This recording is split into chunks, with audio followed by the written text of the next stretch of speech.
Barbie Forteza confirmed her breakup with her longtime boyfriend Jack Roberto on Thursday, January 2. In an Instagram post, the actress reminisced the 7 years she and Roberto spent as a couple, bidding him a beautiful goodbye.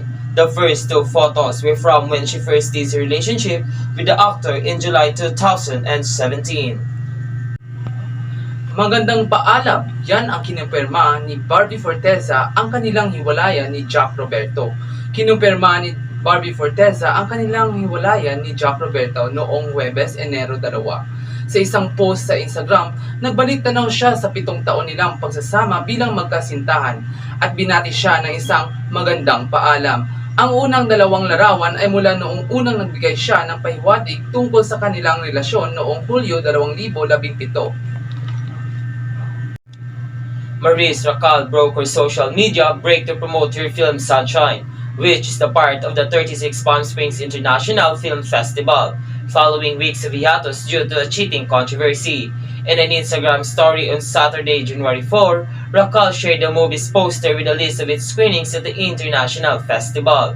Directed by Antoinette Don, The Sunshine centers on a young gymnast Racal who discovers she is pregnant ahead of her tryouts for the national team.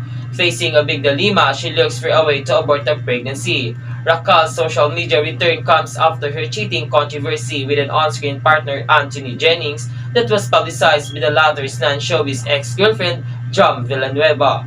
In December 2024, Villanueva revealed screenshots of Racal and Jennings' intimate conversation, hinting at their affair. Racal later admitted that she made a mistake getting involved with the actor, as she emphasized that Jennings made her believe that he had ended his relationship with Villanueva when he started courting her. Jennings issued a public apology to Racal and Villanueva for causing them pain. Si Maris Racal ay bumalik sa kanyang social media breakup upang ipromote ang kanyang pelikulang Sunshine na bahagi ng 36 Palm Springs International Film Festival. Matapos ang ilang linggong pahinga dahil sa isang kontrobersyal ng paninimlang sa isang Instagram story noong Sabado, Enero 4, ibinahagi ni Racal ang poster ng pelikulang kasama ang listahan ng mga screening nito sa International Festival. Ang Sunshine na direkta ni Antoinette Jadon ay nakatuon sa isang batang gymnast.